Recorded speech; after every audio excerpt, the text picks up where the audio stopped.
پہلا لشکر جو شام میں داخل ہوا وہ عامر بن عاص کا تھا رضی اللہ عنہ۔ 8000 کا دستہ تھا ان کا، انہیں پتہ نہیں تھا اور روم تیاری کر کے بیٹھے تھے۔ وہ 1,00,000 کا لشکر جرجیس ان کا سردار تھا، انہوں نے دفعتاً حملہ کیا اور 1,00,000 اور 8,000، تو انہوں نے ان کو چاروں طرف سے گھیر لیا۔ تو واثلہ بن اسقع رضی اللہ تعالیٰ عنہ اصحاب صفہ میں سے تھے پہلے، وہ کہتے ہیں کہ ہمیں رجز بھول گئے۔ عرب لڑائی میں جو شعر پڑھتے تھے انہیں رجز کہتے تھے، لیکن ہمیں رجز بھول گئے اور ہم نے سمجھا ہا ہن المحشر اليوم، آج یہیں ہماری قبریں بنیں گی، اور ما کان قولنا الا ان یا رب محمد انصر امت محمد۔ ہم سب کی زبانوں پر ایک بول تھا، یا رب محمد انصر امت محمد، اور 30,00,000 کے مجمع کی آہ و بکا نہیں تھی، ایک لفظ یا رب محمد انصر امت محمد۔ عبداللہ بن عمر بھی اس لشکر میں تھے، فرماتے ہیں کہ جب زوال ہوا اور سورج ڈھلا تو میری نظر پڑی آسمان پر، تو ان فرجت فی السماء فرجۃ، میں نے دیکھا آسمان پھٹ گیا، وخرجت منہا خیول شہب، اور شہابی رنگ کے گھوڑے جن کے اوپر سوار اور ان کے سفید عمامے، وَيَقُودُهُمْ فارس، اور ان کے آگے ایک سوار، سب کے ہاتھوں میں نیزے، اور وہ کہہ رہا تھا ابشروا یا امت محمد فقد اتاکم اللہ بالنصر۔ غزہ کے لیے کتنی دعائیں ہو رہی ہیں، اتنے معصوم بچے ذبح ہو گئے، اتنے بوڑھے جو شہید ہو گئے وہ تو مزے میں چلے گئے، لیکن جو زخمی ہو گئے، معذور ہو گئے، ماں باپ مر گئے، خیموں میں پڑے، ابشروا یا امت محمد فقد اتاکم اللہ بالنصر، اے امت محمد تمہیں بشارت، تمہارا رب تمہاری مدد کے لیے آ گیا۔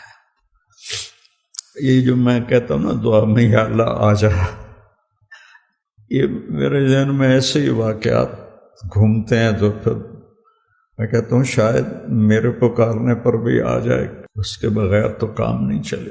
فرماتے ہیں وہ ایسے آئے اور ہمارے سروں پر آ کے غائب ہو گئے، اور تھوڑی دیر کے بعد پورے روم کا لشکر پیٹ پھیر کے بھاگ رہا تھا، اور حضرت عامر بن عاص نے اعلان کیا کہ کوئی پیچھا نہ کرے، کہ ہم بہت تھوڑے ہیں، کوئی پیچھا نہ کرے۔ تھے ہمیں یہ کہ تیرے مار کا آ رہا ہوں، خشکیوں میں کبھی لڑتے کبھی دریاؤں میں، دی اذانیں کبھی یورپ کے کلیساؤں میں، کبھی افریقہ کے تپتے ہوئے صحراؤں میں، شان آنکھوں میں نجچتی تھی جہانداروں کی، کلمہ پڑھتے تھے ہم چھاؤں میں تلواروں کی، تجھ سے سرکش ہوا کوئی تو بگڑ جاتے تھے، تیغ کیا چیز ہم توپ سے لڑ جاتے تھے، نقش توحید کا ہر دل پہ بٹھایا ہم نے، زیر خنجر بھی یہ پیغام سنایا ہم، دشت و دشت ہیں دریا بھی نہ چھوڑے ہم نے، بحر ظلمات میں دوڑا دیے گھوڑے ہم۔ قصے ہی رہ گئے، کہانیاں رہ گئیں۔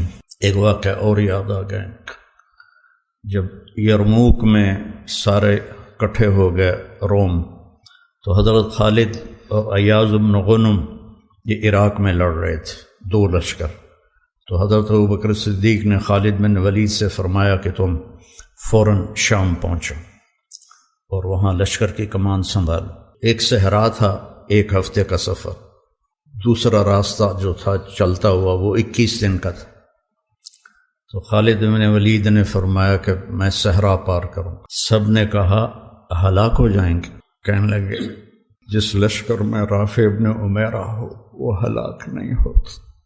سہیل ابن عمر، صفوان ابن امیہ، یہ سارے سردار مکے کے آپ کے پاس بیٹھے ہوئے ہیں۔ اتنے میں حضرت بلال آئے، آپ نے کہا آپ لوگ تھوڑا پیچھے ہو جاؤ۔ پھر حضرت سلمان آ گئے، آپ نے کہا آپ لوگ تھوڑا پیچھے ہو جاؤ۔ پھر مقداد آ گئے، آپ نے کہا آپ لوگ تھوڑا پیچھے ہو جاؤ۔ پھر ابو ہریرہ آئے، آپ نے کہا آپ لوگ تھوڑا پیچھے آ جاؤ۔ پھر سلمان فارسی، آپ نے کہا آپ لوگ تھوڑا پیچھے ہو جاؤ۔ جیسے جیسے پرانے صحابہ آتے گئے، ان کو ہٹاتے ہٹاتے جوتیوں تک پہنچا دیا۔ تو وہ غصے سے اٹھ کے باہر نکل گئے، اور ابو سفیان کہنے لگے یہ کیا ہے؟ عمر نے ہمارے ساتھ غلاموں کو آگے بٹھایا ہے اور ہمیں جوتوں پہ بٹھا دیا۔ تو سہیل ابن عمر کہنے لگے ابو سفیان، عمر کا قصور نہیں، ہمارا قصور ہے۔ ہم نے اسلام لانے میں دیر کی، انہوں نے جلدی کی، وہ آگے نکل گئے۔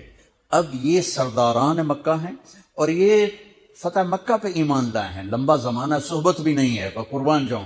سارے آپس میں کہنے لگے اگر جنت میں بھی پیچھے رہ گئے تو کیا بنے گا؟ سبحان اللہ۔ تو سارے واپس آ گئے، کہنے لگے عمر جو تو نے کیا ہمارے ساتھ ٹھیک ہے، لیکن ہمیں فکر یہ ہے کہ اگر ہم جنت میں بھی